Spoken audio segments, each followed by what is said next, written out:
From Theo Rossi hinting at a potentially new project, to how the Mayans MC series relates to the original, here's everything we know about the Sons of Anarchy spin-offs and rumors. For starters, Theo Rossi hinted that the series may be getting a new spin-off. Rossi's the guy who played Juice Ortiz on the show. He didn't spill all the beans, but he did mention that the cast might reunite for a new project, and he used words like insane and wild to describe it. When someone asked if it's a Sons of Anarchy movie, Rossi got all mysterious and said it's totally different, but really cool. Oh, and he made sure to let us know that he's still tight with Charlie Hunnam and the rest of the gang.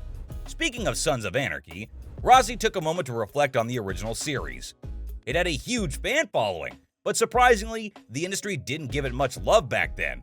The bigwigs in Hollywood didn't seem to care, but that didn't stop the cast from feeling like champions.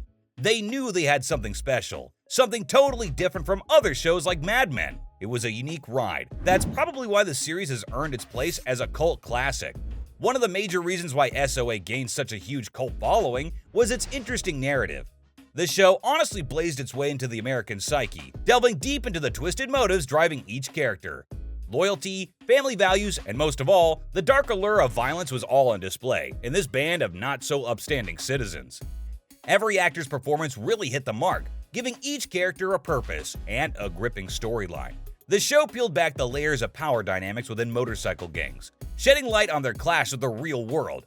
With stellar acting from Charlie Hunnam, Ron Perlman, Katie Seagal, and the rest of the cast, audiences got captivated by these multi-dimensional characters who navigate complex relationships that go beyond mere rivalries.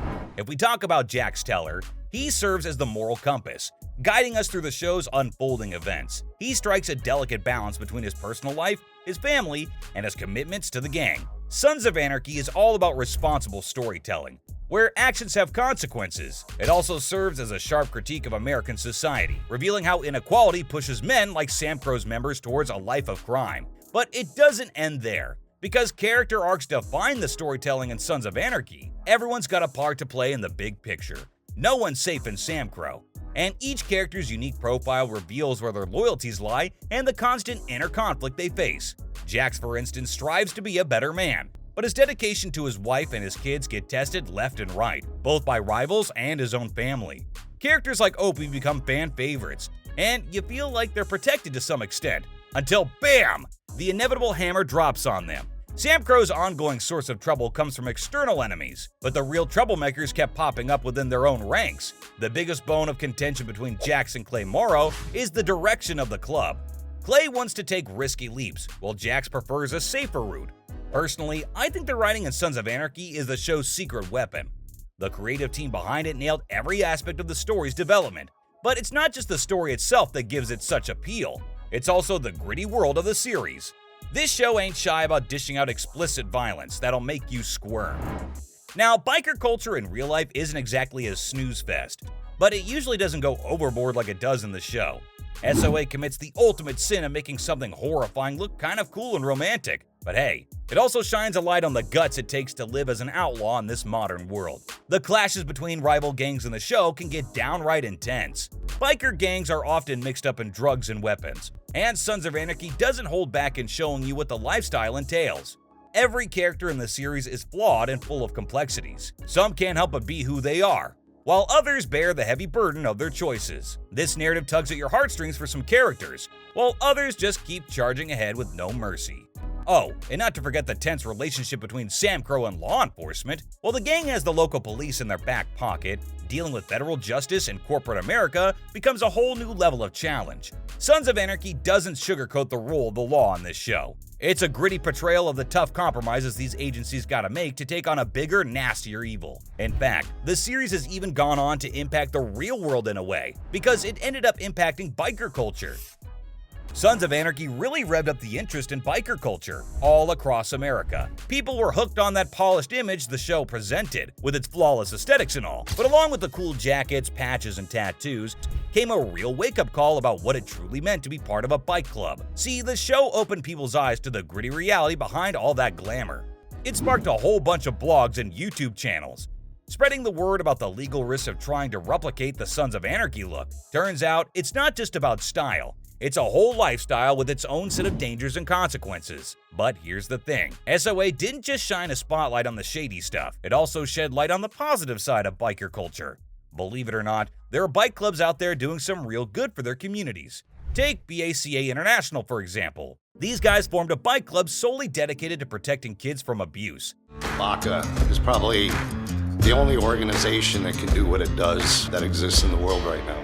Now that's some serious noble work. So why did such a great show come to an end? After all, the series ended after its 7th season. Well, for that, we'll have to go back all the way to 2012. Back then, it was announced that SOA would be renewed through Season 6, with Sutter signing a 3-year deal that gave him creative control, and at the same time allowed him to shape the series according to his vision, rather than relying solely on ratings. This meant that Sutter had the freedom to craft a cohesive story from start to finish, and although he was open to the possibility of continuing, he planned for the show to conclude with its 7th season. He was aware of the increasing cost of producing a TV show beyond 7 seasons, which may have influenced his decision. Sons of Anarchy wasn't really canceled.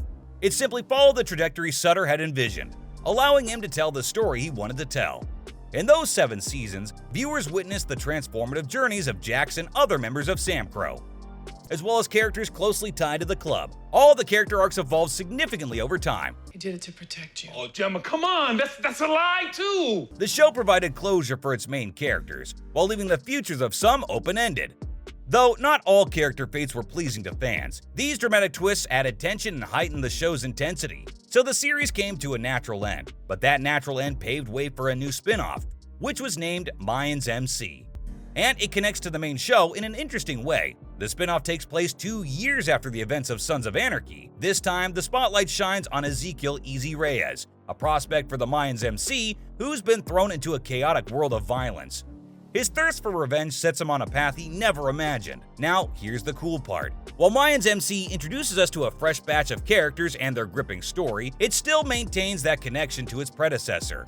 Fans get some surprise appearances from familiar faces, like Gemma Teller, played by the awesome Katie Seagal, who pops up in a flashback scene. It's like a little crossover treat that keeps us craving more. The main man in Mayans MC is Easy. He's got his uncanny resemblance to Jax from SOA. Coincidence? Maybe, but it's hard to ignore the striking similarities. Easy's journey of self-discovery and his struggle to find his place in the world echoes a young Jax Teller. It's like seeing history repeat itself in the most captivating way. Mayans MC doesn't just give us characters who resemble their SOA counterparts, it also drops some mind-blowing surprises that connect the two shows in unexpected ways. This is scary, babe. I was not expecting this confidence. Throughout Mayans MC, fans are treated to nods and references to our beloved Sons of Anarchy characters. But from just how the Mayans MC series relates to the original, to Theo Rossi hinting at a potentially new Sons of Anarchy project, that was everything we know about the Sons of Anarchy spin-offs and rumors.